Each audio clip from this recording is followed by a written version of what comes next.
Gold trusted gold buyers. మీరు తాకట్టు పెట్టిన బంగారాన్ని విడిపించి ఈ రోజు ఉన్న మార్కెట్ ధరకు కొనబడను. షూటింగ్కి చాలా ఏమంటారు, చాలా లేట్గా వస్తున్నాం అంటే ఈ మధ్య. నా ఇంటర్వ్యూ కూడా అదే టైంలో వచ్చినట్టున్నా.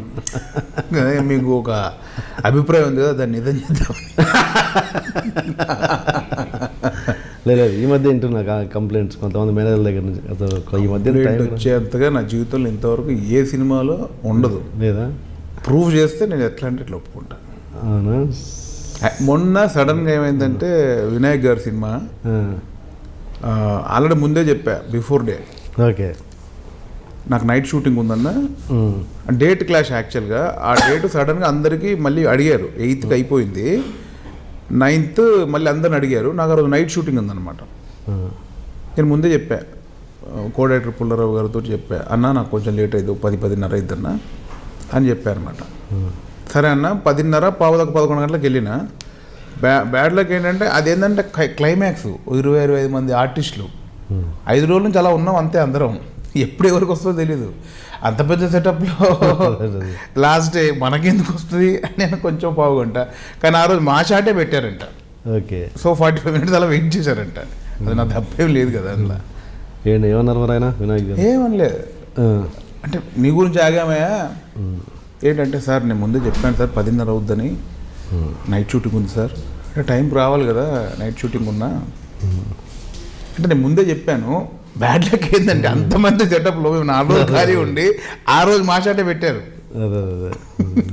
సో ఆయన ఏమనలేదు. మన కాంబినేషన్ ఎవరు పెద్ద ఆర్టిస్టులు దాంట్లో ఉంది? దాంట్లో కాంబినేషన్ ఎవరు పెద్ద ఆర్టిస్ట్? దాంట్లో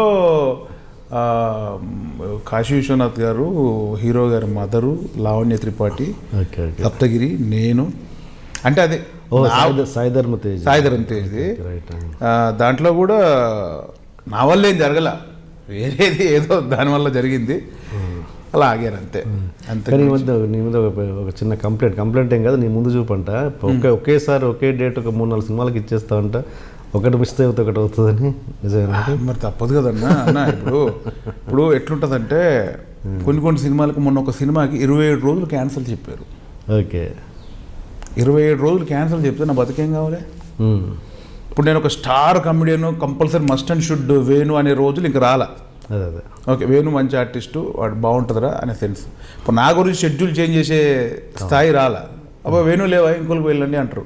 మరి 27 రోజులు క్యాన్సిల్స్ పోతే నాకు ఎన్ని పోతాయి? అటువంటి సమయంలో ఏంటంటే ఫ్రెండ్లీగానే అన్న ప్లీజ్ అడ్జస్ట్ చేయండి అన్న, కొంచెం చూడండి అని సేఫ్గా మాట్లాడుకుంటాము. అట్లయితేనే సినిమాలు చేస్తామన్నా. ఓకే, వాళ్ళు ఇచ్చినట్టుగా ఎగ్జాక్ట్లీగా డేట్లు షెడ్యూల్ ఏవి జరగవు. 50% జరుగుతాయి, 50% పోతాయి. అవును.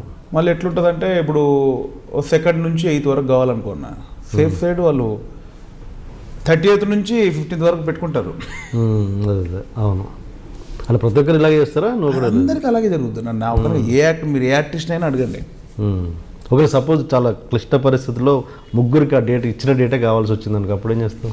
అట్లా ఎప్పుడు నేను ఇవ్వలేదు. బేసికల్గా ముందే మనకు తెలిసిపోతుంది కదా. ఇప్పుడు మీరు ఉన్నారన్న, మీ సినిమా ఉంది, అడుగుతాం అన్న ఏంది పరిస్థితి, నాకు ఫుల్ డే వర్క్ ఉంటుంది ఆ రోజు. అంటే మనం 10 మంది అమ్మ కంపల్సరీ కావాలంటారు. మనం అడుగుతాం అన్న ఏంది పరిస్థితి, నా వర్క్ ఏంది ఆ రోజు. అంటే లేదు ఇది 2 గంటలు అయిపోద్ది, మార్నింగ్ డైరెక్టర్ అని అడుగు, 9 to 11 నీది అయిపోవచ్చు, దాని తర్వాత పెద్ద పనేం లేదు, నేను చిన్న సీనే అని అంటారు. ఇంకో చోట నువ్వు ఇంకో చోట డేట్స్ ఏం అడిగిన అనుకో, తప్పుడు నువ్వు మధ్యాహ్నం నుంచి రారా, పొద్దున వెయిట్ చేస్తా అంటే మనం ఏం చేస్తాం, ఇద్దరిని బ్యాలెన్స్ చేసుకుంటా. అన్న ప్లీజ్ దండం పెడతా, కొంచెం మధ్యాహ్నం వస్తానని నేను సెట్ చేసుకుంటా. ఇంకో డైరెక్టర్ అన్న కొంచెం డైరెక్టర్ చెప్పండి అన్న ప్లీజ్, సినిమా పోతుంది అన్న, ఈరోజు కమిట్మెంట్ డే, 2 గంటలు చెప్పంటే ఆ గంటలు డైరెక్టర్ మళ్ళీ అడిగి వేణు వెళ్ళాలంటే సరే ముందు నా బిట్టు పెట్టించి అలా జరిగి ముందుకు వెళ్తాం. నేను ఇప్పుడు డైలీ పెద్ద రెమ్యునరేషన్ తీసుకొని లేదు ఇదే చేస్తా అనే స్థాయిలో ఏం కదన్నా. అందరినీ బతిలాడో భామాలో చేసి రిక్వెస్ట్ చేసుకొని 4 సినిమాలు చేసుకోవాలి.